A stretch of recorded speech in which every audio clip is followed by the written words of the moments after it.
Good afternoon, everybody. On behalf of the DePaul Women's Network, I'd like to welcome you to our Spring Faculty Forum. We are incredibly honored today to have Dr. Tolliver Atta as the keynote speaker. She is going to be talking on what probably the most important subject that we are facing today. And the title, as you all probably already seen, is Acting as if Black Lives Really Matter. I had the pleasure of first meeting her 2 years ago when she came and generously did the faculty forum with her, sharing with us her experiences and all her work in the Tangaza project. To this day, it's one of the most impressive and magical presentations I've ever heard. People who attended it still talk about it, and we're just, again, terribly pleased to have her with us today. A little bit about Dr. Tolliver Atta. She's a faculty mentor, and tenured associate professor at the School for New Learning at DePaul University. This is my favorite sentence right now. She is affectionately known to many students and colleagues as the CHO, the Chief Happiness Officer. That's right. Of SNL. She is a clinical psychologist by training and is licensed in the state of Illinois. She has been an active member of the DePaul community since 1985. She is the former Chicago director of the DePaul SNL Tangaza University College BA degree completion program, which was based in Nairobi, Kenya. She held the position for 4 years and remained an active member of the program's operation team afterwards. She's the co-developer and has been the co-director of DePaul's travel study program to Ghana and West Africa since 1996. As the faculty coordinator of the SNL International and Travel Study Committee, she represents SNL and DePaul's Comprehensive International Committee. As the SNL Diversity Advocate, Dr. Tolliver Atta is also a member of the President's Diversity Council. She is the chairperson of the SNL African Diaspora Committee and a member of DePublic, who we are co-sponsoring this event with today. In addition to faculty responsibility at DePaul, she has advised graduate students at the University of Illinois and National Louis University. She's a member of the faculty at Atta Educational Institute, an independent African-centered institution based in Atlanta, Georgia. Dr. Tolliver Atta has been recognized at the university level for excellence in teaching and her commitment to diversity and social justice.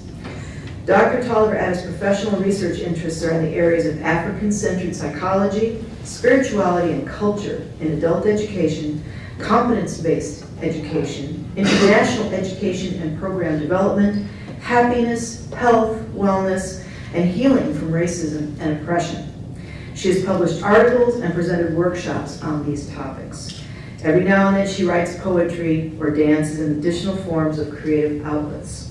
Her life mission is to help people remember who they truly are, and she tries to facilitate this through her teaching, scholarship, and service. Will you please join me in welcoming her?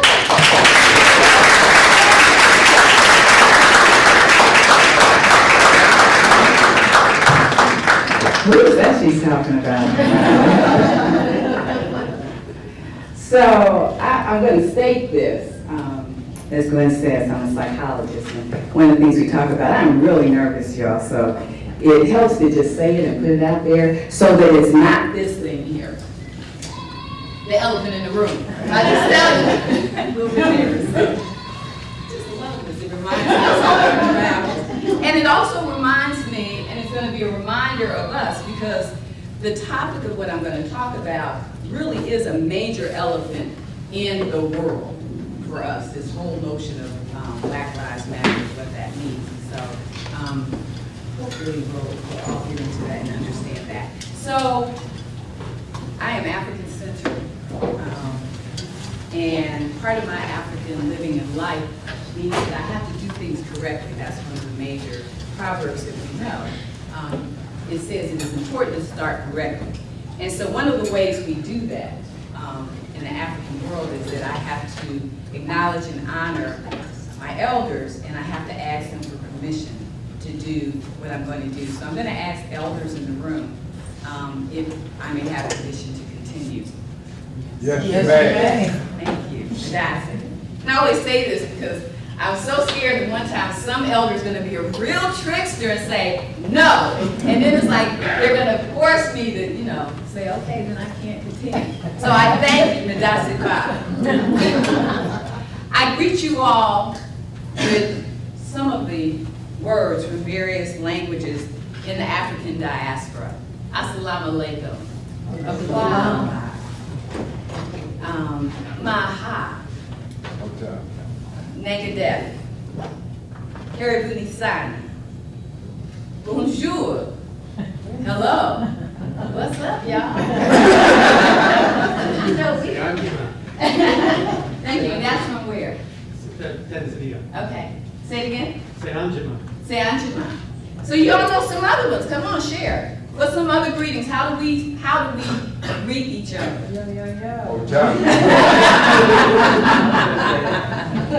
That's good because this is not just about me talking, because that would be really dull and boring and really tiring. This is about interaction because that's also what we do in this world. And so, continuing to start correctly, and beginning with my cultural foundations, I will pour libations. Some of you are familiar with the cultural ritual of libations. We see it around the African diaspora as well as other cultures. Libations is a ritual, a cultural ritual. It's a ritual of thanksgiving. It's acknowledgement of all of those energies and forces within us and outside of us and that connect us so that we can do the work and the play that we are here to do together. I have water here. I like to say, and I use water because I'm at DePaul and I don't know if I can use bigger for this, you know. We're not going to tell them I'm pouring it on the floor because they might say something about that. But if we were in Ghana, I would probably use schnapps, which is, you know, a bit of a spirit, because I like to say spirit like spirits. And you can use a number of liquids with libations. Spirits are for purification, if you're using vodka or gin, purification. Water is often for healing. And so, in many ways, it's appropriate to use water for this libations today, because much of what we may talk about and much of what we need to talk about and need to do is around healing, all of us. So with this water that is filtered of impurities, I'll pour libations, acknowledging the Creator, the Supreme Being, who woke us up this morning, gave us energy so that we could be here together to do the work and the play of this day.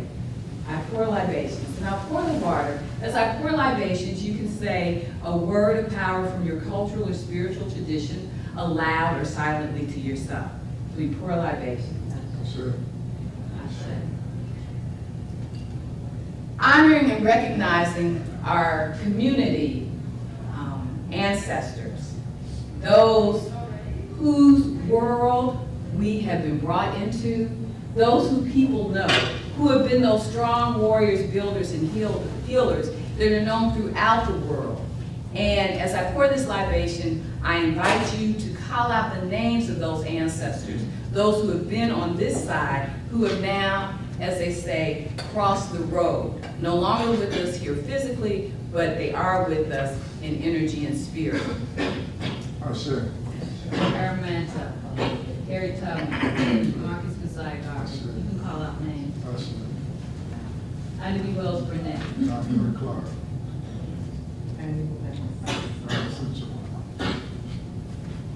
Queen Nzinga. Luis Nerere. Kwame Nkrumah. And more. And now for those family ancestors, and I know you know them. They're people who've been in your family. You might know them by many names. My dear, grandma, big mom, papa, might have been a mother, a sister, brother, a niece, a nephew, somebody in your family, in your bloodline, who helped you be who you are, who are with you all the time, who you can call to help you be your best. Call out their names silently or to yourself.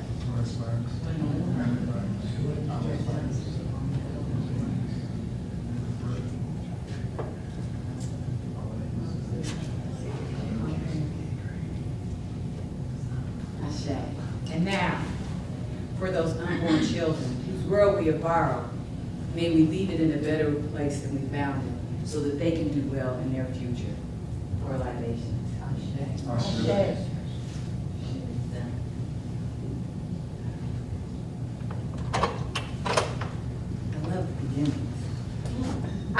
Proverbs too, so you'll hear me intersperse them, between us talking and interacting.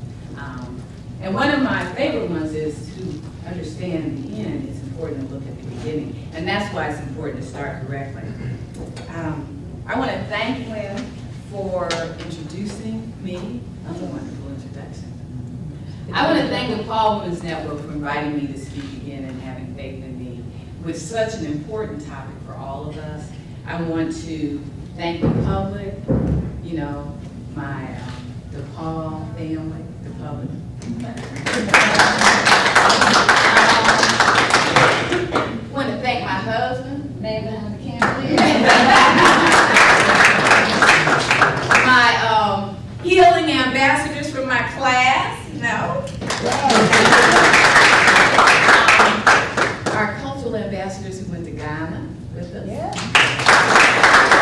The ones I worked with, colleagues, friends, those of you who I don't know, I thank you for coming and being willing to find out what this is all about and what we're going to do. And so let me tell you a little bit more about myself. I love that piece about the CHO, Chief Happiness Officer, because it's important. Happiness is important. Us connecting to that motion is important in the midst of all these other things that we have to deal with. I am the daughter of Gwendolyn Tolliver, who's here, William Tolliver, who's here, the granddaughter of Sarah Johnson, who's here, and Smitty Johnson, Ezra and Catherine Meyer, the great-granddaughter of Mama Fanny. So here comes the shameless plug. If you saw the DePaul TEDx last year, I talk about Mama Fanny. Oops. Powerful, powerful warrior, healer, and builder. And I am descended from many strong African warriors, healers, and builders. Clinical psychologist by training, healer by nature, unabashedly, unashamedly, and unapologetically African, which speaks about me and not against anybody else. And that's real important to understand as we talk about Black Lives Matter. For me to tell you who I am is not saying anything about who you are not, unless that's how you take it. And that's part of the issue we're going to talk about today, I hope. It's important for me to say that too, to embrace that because that's who I am, to come to you authentically, which is what I hope we're going to do today. And I say that I'm African with a K, denoting my connection with the African diaspora. So whether born in the United States, born in the Caribbean, born in South America, born on the continent, born in Asia, connected to all. I share my life with you, and my lens is African-centered, meaning that that is a point of analysis for me. I always come with my posse, y'all, and them, right? In the African world, this all represents the energy. And what we can decide is whether we're going to use that energy for good or if we're going to let it lead to things that are not for our own good.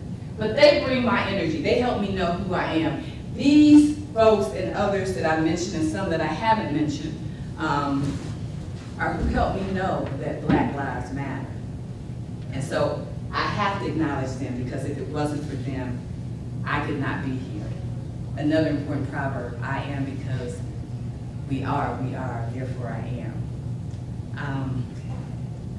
You'll see I have a leadership stick. This is from Kenya. We got this in Kenya. My peace dove, which a student gave me. This is something that a dear friend of mine who's also made her transition made for me, so I always have that. The light here, which symbolizes for us enlightenment moving forward. And we might have to use this mirror, because part of what we're talking about is going to require us to look at ourselves, which we often don't do enough. It's kind of hard sometimes. And it's like everybody here is so beautiful, right? You ought to be looking at yourselves and be like, yeah, look at that beauty. We need to be doing that. Okay, that was something y'all could laugh at. You go. Thank you. But what I'm saying is looking at ourselves deeply, like, What do we believe? What are we holding? What are those isms? If we're talking about Black Lives Matters and the issues that come up with that, what are the ways that we believe that, and what are the ways that we contribute to the problems around that concept? The mirror. So we may do some mirror work tonight. We'll see. So the next 3 minutes, and I'm trying to connect. We want to connect with each other. So this is part of what you all are going to do, right? You know, usually I don't like the tables behind each other because you're here. Like if I'm sitting in this front row, I can't see all your beautiful faces. I'm you know, at an advantage because I can see everybody's beautiful faces. What I'd like you to do is just introduce yourself to some people you don't know. You might have to get up, you might have to walk around, but just like 3 minutes, and tell each other, like, you know, however you introduce yourself and why you're here, and tell what you want to get out of being here. What are you hoping to get out of spending this portion of your precious life here? Why are you here? So introduce 3 minutes, and then we're going to come back to where you're seated and continue from there.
So many of us are here for similar reasons and some different reasons. So it's good to kind of get a sense of what the energy is and what people are hoping to get out of this. So I'm going to ask maybe 2 or 3 people if you're willing to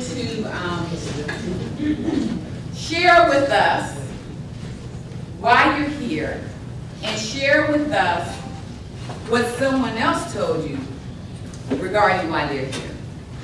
So share why you're here, what you hope to learn, what you hope to get out of this, and then share what you heard from someone else in terms of why they're here.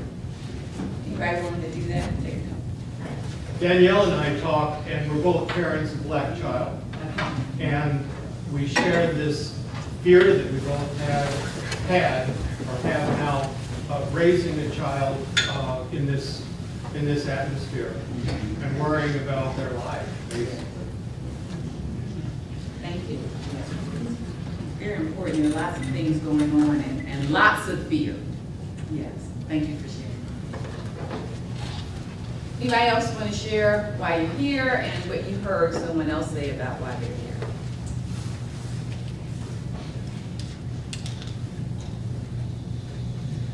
I'm here to draw from your vast knowledge.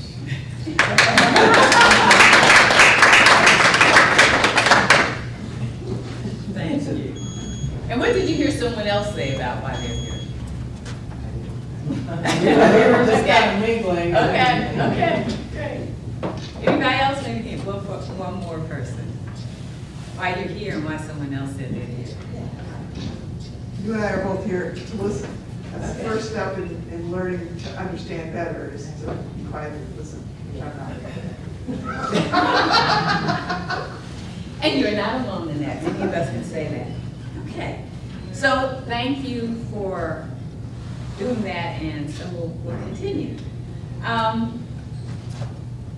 This could be the shortest presentation that you hear, at least today, or for a while. Black Lives Matter.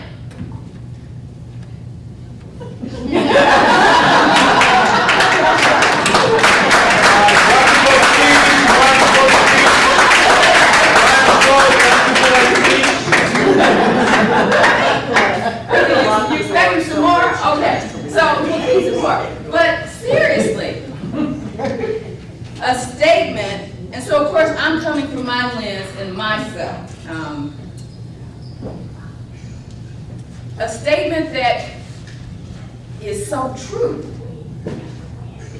is so irrefutable, and yet we get all of this pushback, social media, print media, video, and conversation, where people have issues with someone stating a fact. And I say it's a fact, you know, and it is from my background. African-centered cosmology says that everything is interconnected, and everything in the world is imbued with the divine energy of the Creator. So everything matters because everything is sacred and divine. So if we say Black Lives Matter, what's the issue? Right? What's the issue? And so that's part of what I hope we'll talk about. And so the emergence of this social activist movement, Black Lives Matter, began in 2013. Black Lives Matters hashtag, and I need to be very clear about that in specific, because of course this movement predates by many, how many can I say? Many years, decades, centuries. The whole notion that Black Lives Matters and embracing that predates this particular social activist movement. It's important for us to recognize the strong shoulders that this movement stands on, and the women who started this actually do talk about that, how they have drawn from civil rights movement, Occupy movement, movements of different groups throughout the United States of America as well as the world. But in particular, this movement really began in response to the killings, the just inordinate, continuing killings of so many unarmed men and women and children.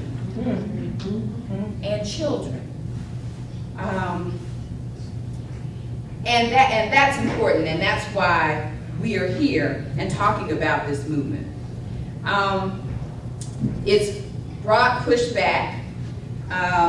People, politicians, educators, common people describing the movement and the efforts of the movement as, well, what have you heard? But how do people describe it in the negative? Racist. Racist, terrorist, what else? Reverse racist. Reverse racist, which is like, okay. Okay. What else? Militant. Militant, what else? Anti-police, what else?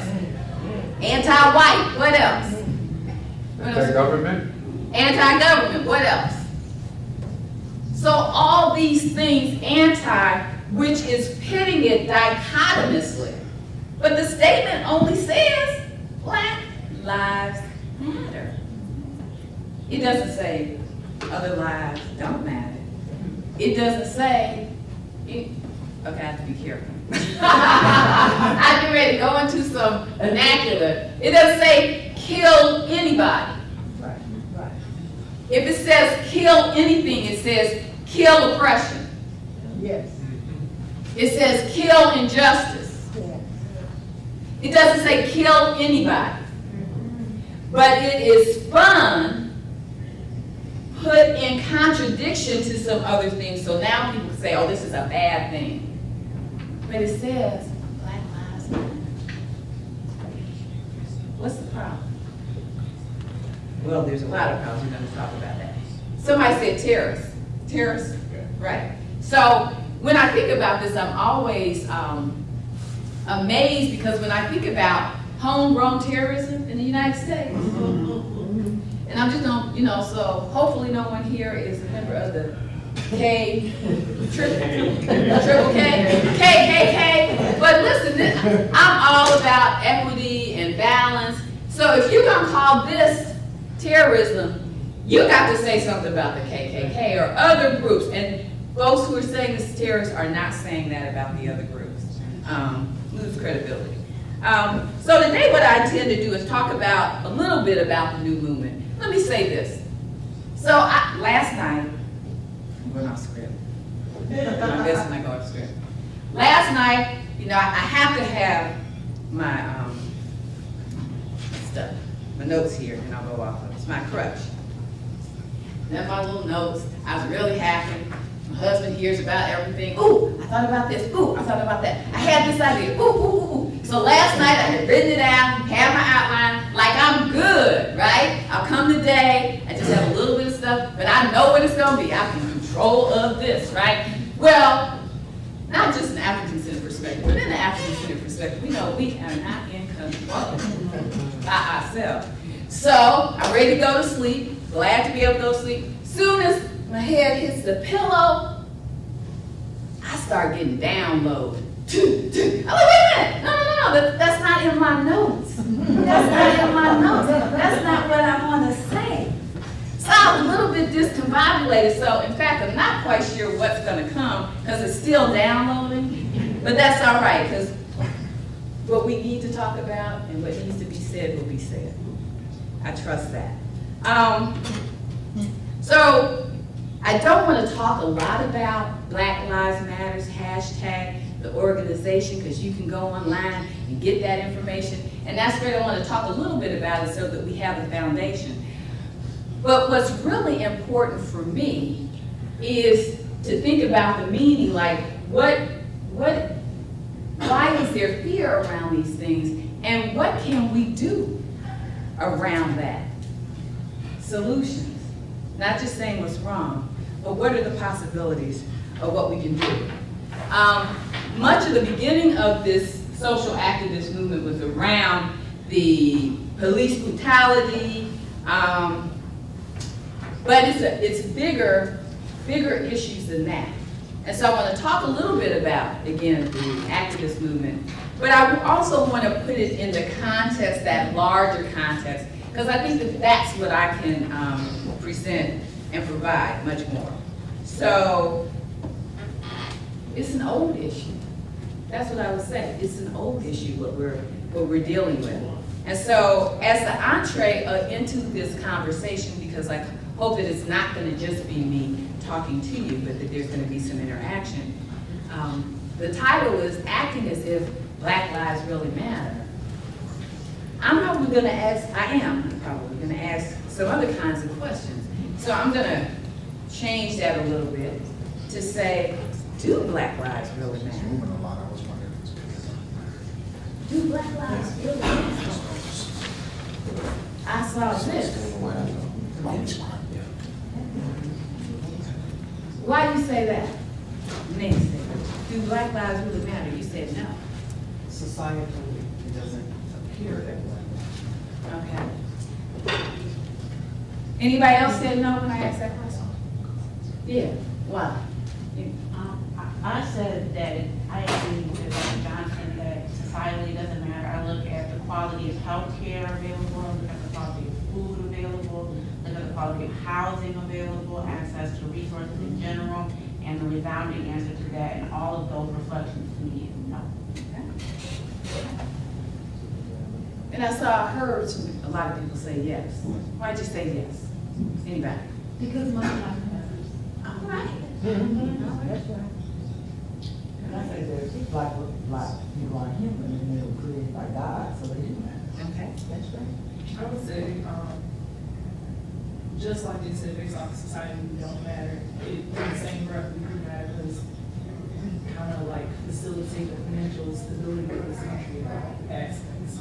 Like the school prison pipeline, most of the money that goes into prisons are based off the tickets and heads of black children in high school and middle school.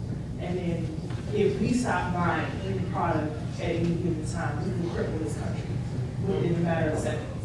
So yes, in a way we do matter, but the way that they want to have us perceived is no, that we don't. So it's both ends, right? Black lives do matter. And societally, and other ways, we get the message that we don't matter. Or we don't matter as much as other people. How about that? So here's my point of disclaimer, then I'm gonna roll because, you know, I get so caught up in us interacting and then I look at the clock and say, oh my goodness, we don't have enough time. So I wanna make sure there's some really key points I wanna do.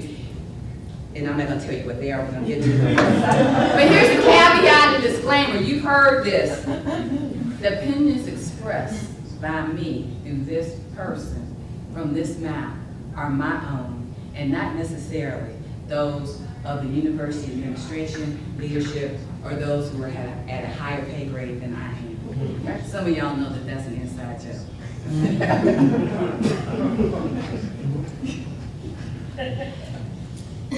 My husband and my friends said, after this, if you didn't like what I said, don't come for them, because she said it, not us. Some things, many of the things that we'll continue to talk about today will be provocative, but this is a provocative topic in the context of this country and the world, as both you and Danielle have said. And so I will endeavor to make sure that this is a safe space for us, respectful of multiple perspectives that may be represented among us. But here's the deal, and I think you all know this. When you're challenging oppression, you're attempting to speak truth to power, safe is not necessarily comfortable. I say that again. Safe is not necessarily comfortable. People come talking about a safe space and then they get uncomfortable and they say, I feel threatened. But with this kind of stuff, you ought to hurt. So Valerie, those are not your shoes, but I put the stilettos here, so just in case I step on your toes or mine, you won't be so debilitated that you can't keep going on and thinking about and talking about what we're going to be doing, okay?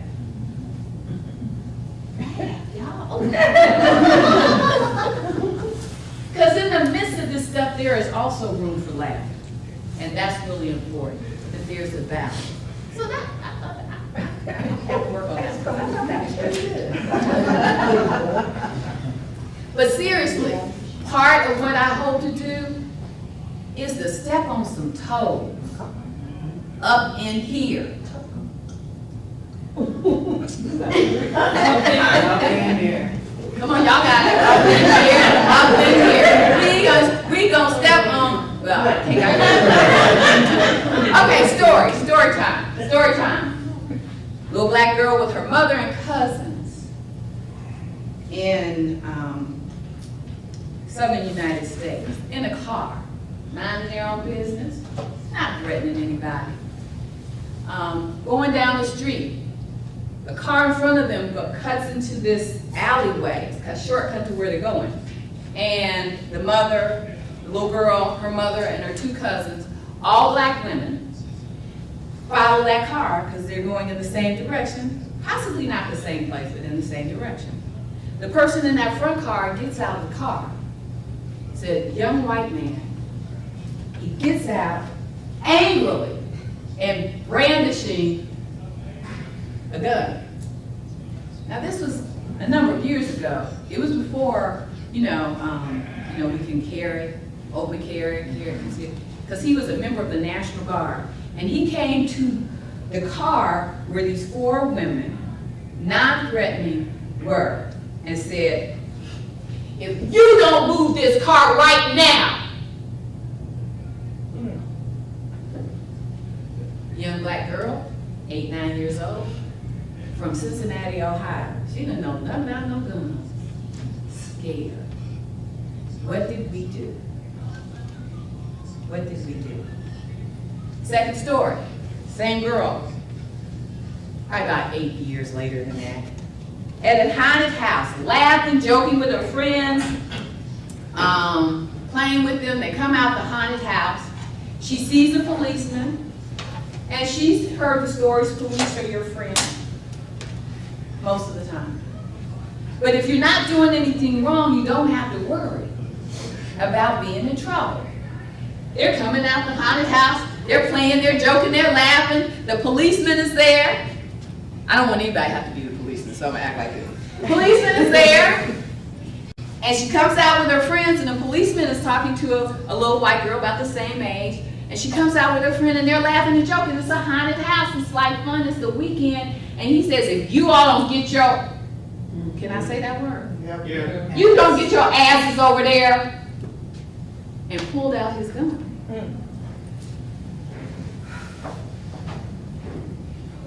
You think they thought that to him, their Black Lives Matter? How about fast forward? 8 years ago, sophomore, 8 years ago, young black man with his pregnant fiance on the south side of Chicago. Police stop him at 74th, 75th and Cottage Grove. They do an illegal search. Now he had a weapon. He did have a weapon. It was in the trunk, but it was an illegal search, so they had no probable cause. And they couldn't see that the gun was in the trunk, but they stopped him, had him open his trunk. They got the gun, put it inside the car, and said, you're carrying a weapon illegally. Snatched him out of the car, took him down to the police station, left his pregnant fiance there. They also took the car. His pregnant fiance there and said, you get home the best way you can. Did Black Lives Matter to those police? Fast forward. Ooh, this may be some stiletto time. Staff member working at an unnamed Midwestern University.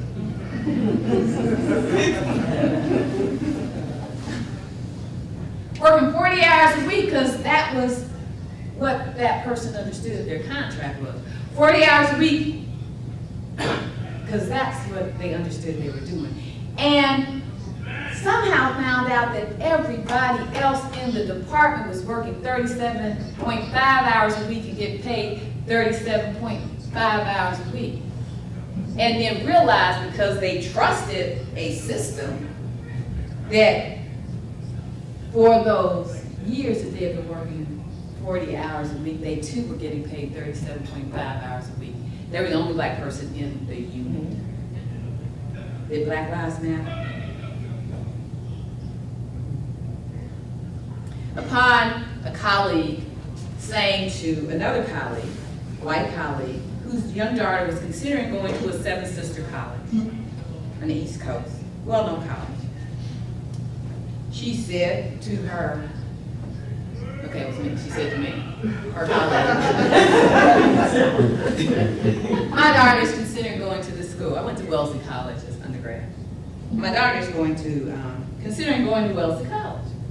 I'm like, I know a little bit, I know something about Wellesley College. I was there 4 years, 3 years, because 1 year I was, abroad. I said, well, I'll be glad to talk to your daughter about Wellesley. I mean, I know I'm a lot older than her, but I know a little bit about it. I got some things I can share. How do you think she looked at me?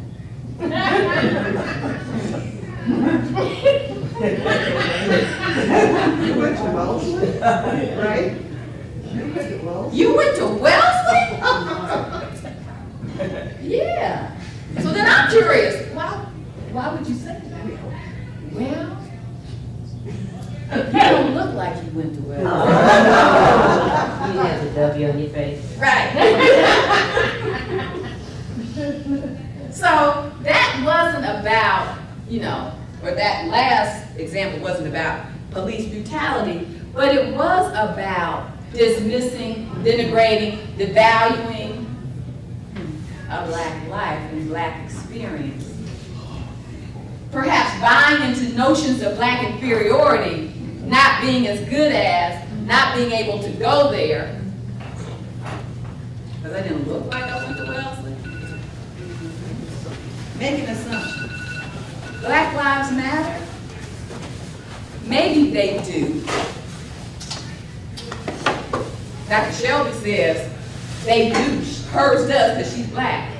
But for some people, maybe they don't matter as much. Anybody ever had that experience?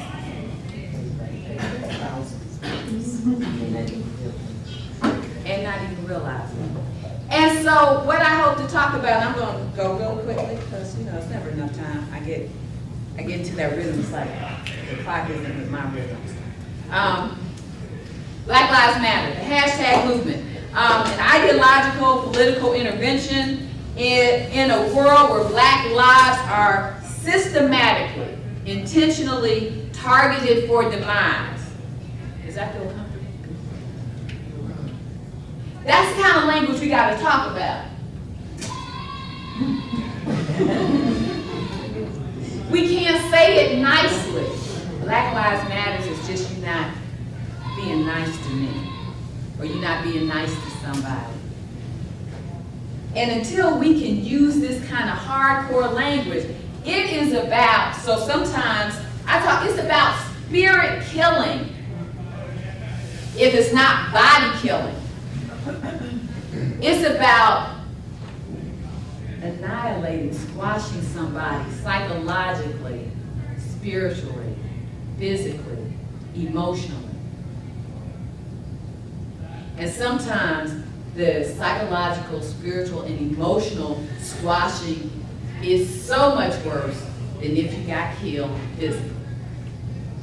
Because that pain and trauma lasts with you, shows up in everything you do, gets transferred to people you know and love, gets transferred because sometimes because of that annihilation, you don't even know how to love people.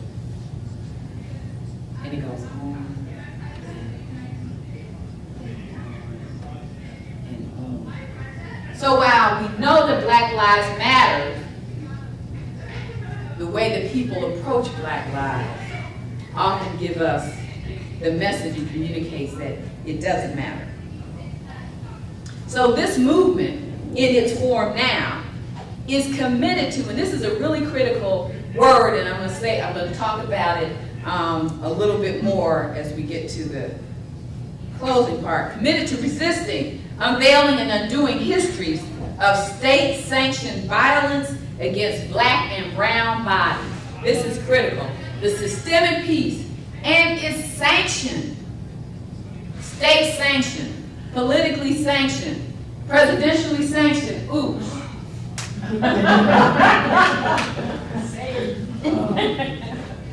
And we see it, and that's why there's fear. But we can do something about that.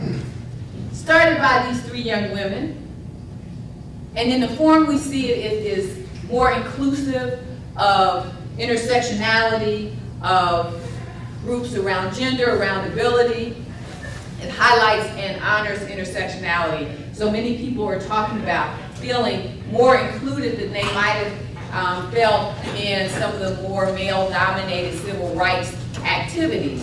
And yet there are also people who say that they don't feel included. So in talking to some people who were born on the continent of Africa, they say, where's our place in Black Lives Matter? But this is a diasporan issue. This is a world issue. This is a universe issue.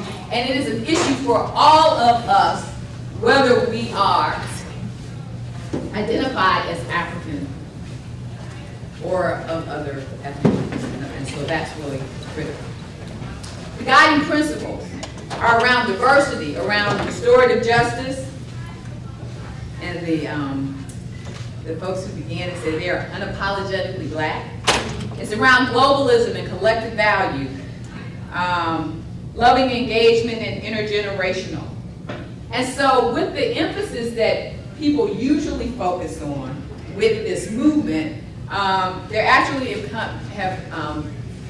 they've presented specific points to curb police violence and reform the criminal justice system. I'm just going to read through a couple of these. In the focus on policing minor crimes and activities, community oversight of policing, the limited use of police force, independent investigation and prosecution of police shootings, the use of body cams and filming the police, training, defunding, and demilitarizing. This for me is a really important point, and so this is one of the things that I wanted to make sure I said. I teach a course, here comes a shameless plug time. I teach a course called Psychology from an African-Centered Perspective. And in our unit, when we're talking about the Ma'afa, some of you know the Ma'afa as the African Holocaust, and we talk about the era of when African people were subjugated, captive, kidnapped, and forcibly removed from their homes and brought to alien lands, to them, alien to them. They came and they were considered to be property. And so these people whose lives mattered, if they tried to free themselves, actually in psychology there was a term, it was an actual disorder. If an enslaved, a person who was in captivity, an African, tried to escape, to liberate themselves, to free themselves, it was a mental disease called drapetomania. Now how crazy is that? You want to be free, you are unethically, illegally captive, and you are designated as psychologically problematic. That's a euphemism, I'm making it nice, okay? But here's what we have to know. In order to understand the end, look at the beginning. The police, which is sanctioned as competent and a legitimate authority to do the things that they're doing to all of us, but we see disproportionately to men, women, and children of African descent. Modern day policing is descended from the slave patrols. Did you all know that? Ooh, we got some smart people over here. Most people don't know that. How come we aren't hearing that then? People ought to be saying that all the time. We've got a responsibility to help people understand that's the reality. So why wouldn't we expect people to use violence, to be overly aggressive? Because that's what they did when they started. The slave patrols, that's what they did. So they're just being who they are. And so what do we do about that? We have to do some things about that. So at this point, really quickly, we have you have some slips, some of you have slips of paper. In African culture, it says, as long as you speak someone's name or you remember them, they are always here. It's important for us to remember. Gwen told you one of my life missions is to help people remember R-E-M-E-M-B-E-R, to recall what we know and come back into wholeness. These names that you have on the blue sheets of paper are people who have been killed, unarmed, who have been killed by police. And so we could just read their names so we can hear. And this is just a portion of the list. If we could just go around and say their names really quickly. Alicia Thomas. Alicia Thomas. Daniel DeBose, Patrice Lumumba. Amadou Diallo, Daria Stewart. Yvette Smith. Eric Garner. Christian Taylor and Michael Brown. Burgess Burrell. Janard Clark. Philando Castillo. Tamir Rice. Catherine Johnson. Emmett Till. Alonzo Smith. Jonathan Sanders. Trayvon. Thank you. We have to remember these folks. Because the fact that they're gone, there are people that are stepping in their place and being taken out too. I told you the story about the girl with her family, the 4 black women who had the gun pulled on them. It is just by the grace of the Creator that that little girl was not Tamir Rice, who was a 12-year-old that was killed because he had the toy gun, right? You get killed because you have a toy gun. You get killed because whatever. This is serious. This is very serious. So the movement that we see now is influenced by the activities of many, many people over the centuries. And so for me, it's also important to call the names of some of these people. Denmark Vesey, Nat Turner, Bookmans, Toussaint Louverture, Ida B. Wells Burnett, David Walker, Carter G. Woodson, all spoke to the fact that Black Lives Matter. They worked so people would understand that. Some worked, like Carter G. Woodson, to help black people understand that Black Lives Matter, so that they would not embrace the notions of black inferiority and think that they were not good enough. Because what they had been taught in captivity was that they were less than people.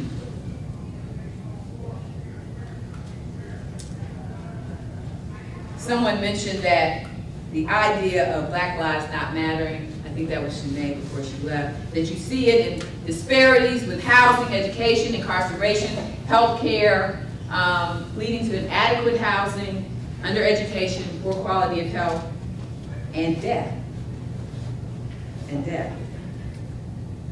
And so I'm going to flash through this because I got to get to this part, which is the important part that I really want to talk about and actually have you say some things about this. I'm going to talk about some of the issues that I see with Black Lives Matter and the message that Black lives are not as important. Because I think that that's what we hear. You know, we could think about this as a continuum. Black lives matter, Black lives don't matter, Black lives don't matter as much as other lives. Do people get those messages presently? Black lives don't matter? Where? Everywhere. Everywhere. Okay, I was trying to bait you. What did you say? Here where? DePaul University. Really? Not the bastion of diversity.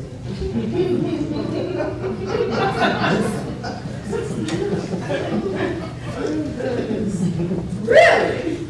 Somebody give me an example. Wait a minute, I just had a flash. Can you just give me 3 examples?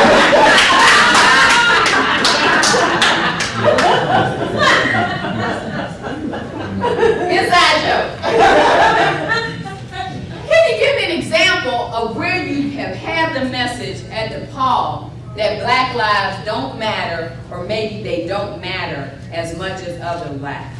When you get reprimanded for speaking out against something that they saw happen. Could you speak up, please? Yeah, I know. When you get reprimanded for speaking out against something that they saw and knew was happening. Okay. How about when a student comes up to check out a book at the library and then they're asked, are you really a student here? Okay. That's like, did you go to Wellesley? You went to Wellesley? You don't look like you're a student here. Exactly. What does that look like? What are they saying? You don't belong. You don't belong. Yes. Last spring when we learned Minneapolis was on campus, about that? Look, y'all brought that up, so I'm gonna run with it. Can I run with it? So here's one of the things, and what I'm saying has been said publicly. I'm not talking behind anybody's back, but that doesn't matter. How about this? I'm assuming that's part of maybe what you were referring to. So if you don't know, but most people know, my old Yiannopoulos came, when I refer to it, I refer saying the vilest things that one might say, not for the purpose of free speech. Okay, this is coming from me. Right. The things that he said could not support people doing well, being well. You know, it's not about health and wellness too. There's differences of opinion, and then there's vile hate, hatred, right? All right, Mr. Mitchell. So he did what he did, and there was a multicultural coalition of students that protested. Is that right? Okay. It was a number of students, maybe at least two, but a number of students, there's a number of students on the stage, there's a number of students on the stage, there's a number down there, right? They shut it down, because that's what we're taught what to do. Peaceful protest. That's what happened. That's what we're taught what to do.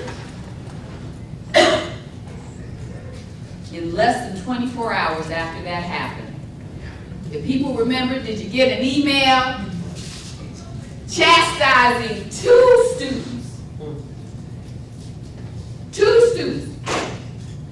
from a multicultural coalition, right? Two black students whose lives matter.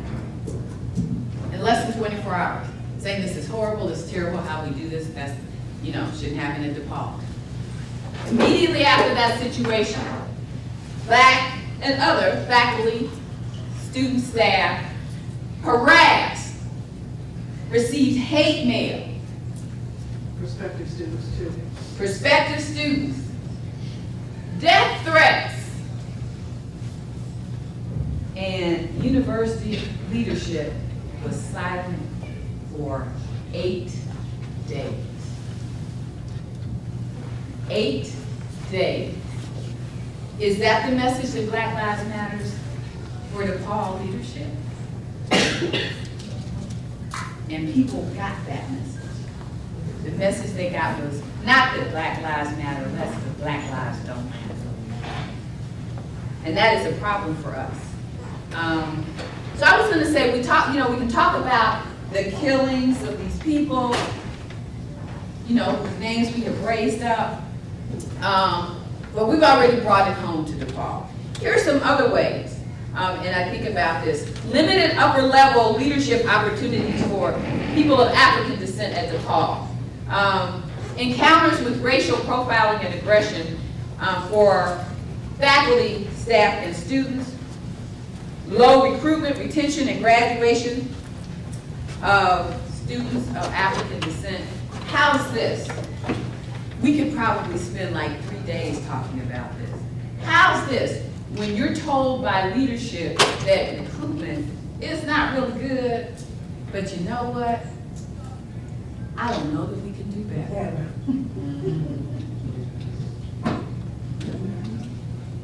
What reaction, what response do you have to that? Recruitment is abysmal, but I'm not sure that we can do better. How about bullshit?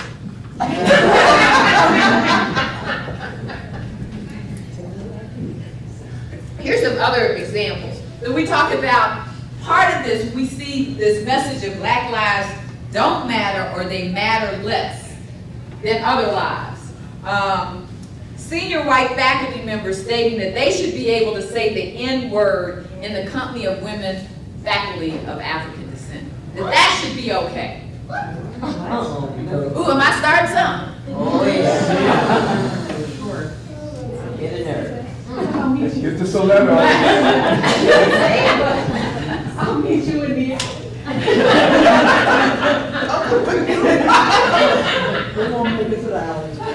But the point being, from a place of privilege, right? Yes.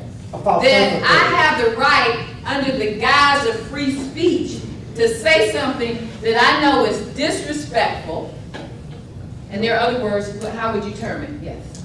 Well, it's not a matter of free speech. It's a really false argument. It's who deserves free speech. That's what we're really talking about. Right. And that always comes down to whose lives really matter, who gets to occupy space. That's right. Yeah. That's exactly right.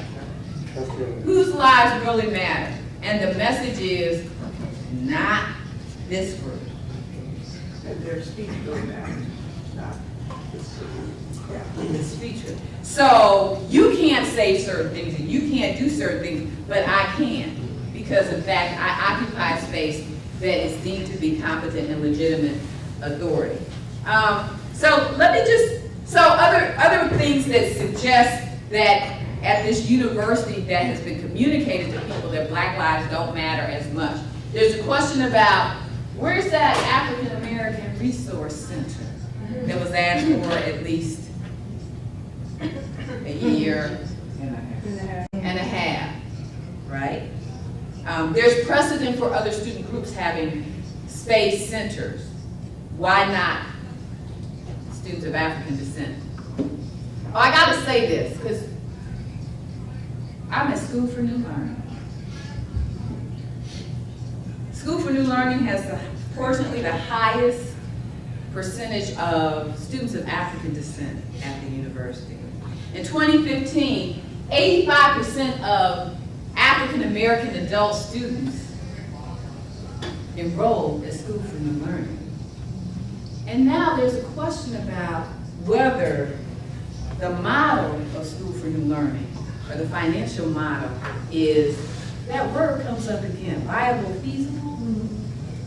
If we are committed to diversity, and if we believe and embrace that Black lives matter, how can you make decisions about whether a unit is going to stay or go if you don't look at the disparate impact of making decisions?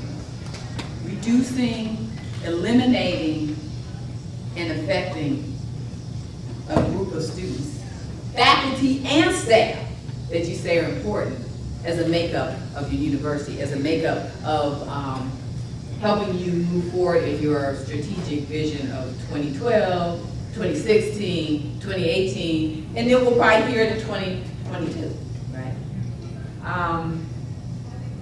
So, to go quickly, because it's almost 5:30. What can we do? I'm going to run through this. Like, what are some of the things that we can do? And maybe this will be a way for us to continue conversation and look in the mirror about what you can do individually as well as within your own racial, ethnic, cultural, fill-in-the-blank communities, in coalition between communities. So I had said before I wanted to do this kind of thing like a sidebar. I was going to talk to a group here, I was going to talk to a group there, but in fact we don't have really enough time, so I'm just going to say it here. And so I ask you really to answer this question: do Black lives really matter to me and for me? So for those of you in the audience who are who identify or are identified as of European descent or white, it's critical to learn about whiteness. Okay, whiteness and white different. Whiteness. Understand that the ideology of individualism does not free a person from a racialized identity or being an agent of racism. Oftentimes people say, well, I'm not a racist, I have free, and so that in some way absolves them of responsibility of their actions that may be racialized or racist. I like this one. So, you know, there are efforts in the community of African descent to buy black, right, to support black businesses. Everybody ought to be doing that. Everybody ought to be doing that. Because the development and the well-being of each of us is important to all of us. And that comes out of many ideologies and cosmologies. It is a critical part of African cosmology. Call for changing structures that reinforce and enable the disparities and hostile environment for students of African descent, students, faculty, and staff of African descent. Hold your white colleagues responsible and accountable for the kind of things they're saying. They cannot joke. I mean, so that question I asked you about veteran white male colleagues saying they should be able to use the N-word, that's true. I wasn't presenting that as a possibility. Because they feel like it's okay, they can occupy that space, as you were saying. They feel that that's true. And sometimes people don't feel like, the target of that don't feel like they can say anything because, as you say, they will be the ones who are told, you're wrong. You're wrong to say anything about that because they have freedom of speech, you know, and the reason sometimes given, well, black people use the N-word, why can't I? Vanetta will see that person outside. Along with some others. Learn what contributes to the atmosphere that leads to killing black lives, if we're talking about killing the lives, mind, body, soul, or spirit. Work on internalized white privilege, entitlement, and supremacist ideas. Use positionality to affect positive social change. Know that doing the work is not necessarily going to be comfortable. Don't expect people of African descent to carry you out of racism. Be aware of how you might silence those oppressed by dictating the conversation. And think about how one's silence about the trauma and pain of oppression exacerbates and reinforces that pain and trauma. Sidebar. People of African descent, we also must ask, do black lives matter to us and for us? Structurally, in our country and the world often, black lives and blackness is seen as a deviant kind of state. And in some ways that contributes to this visceral, this is the way I describe it, the visceral response and the need to counter the phrase so vociferously. It's 3 words, Black Lives Matter. Why is it that people gotta say, no, black lives, all lives matter, blue lives matter? You know, so one of the things I can say about DePaul, and I didn't realize this until I was trying to prepare for this, is there was actually an attempt last year for a group, they wanted to do a sign that said Unborn Lives Matters, and the university told them they had to take it down, right? Understanding that if you counter Black Lives Matters with some other, it really negates and misses the point of why people say it. It's not to say other lives don't matter, it's to say that things are systematically in place such that black lives are in a state of peril. Right. State sanctioned.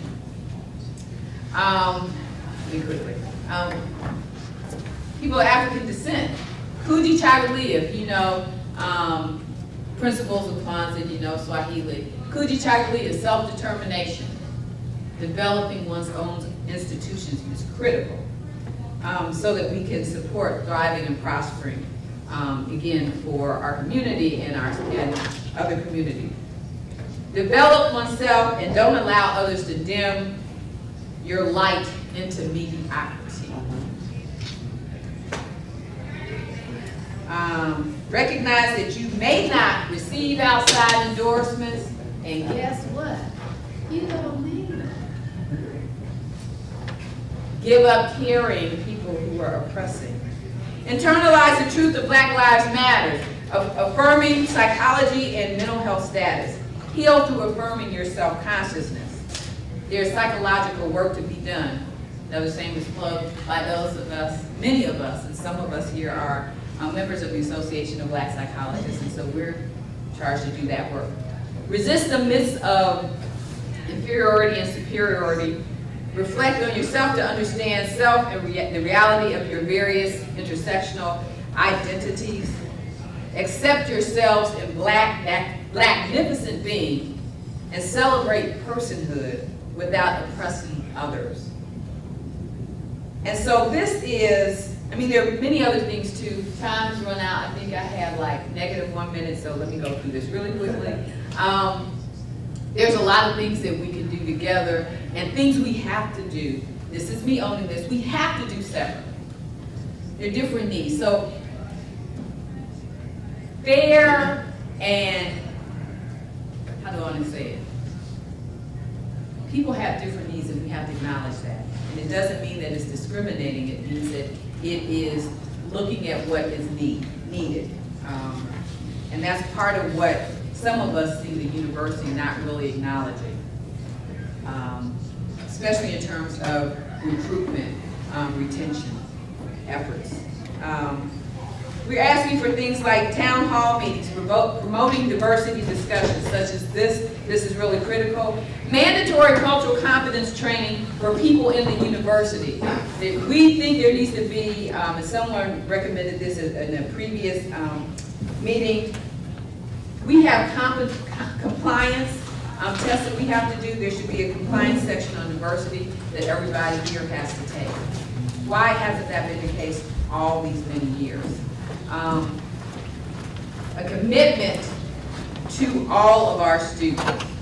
So what I'm calling for, very quickly, I am calling for a revolution.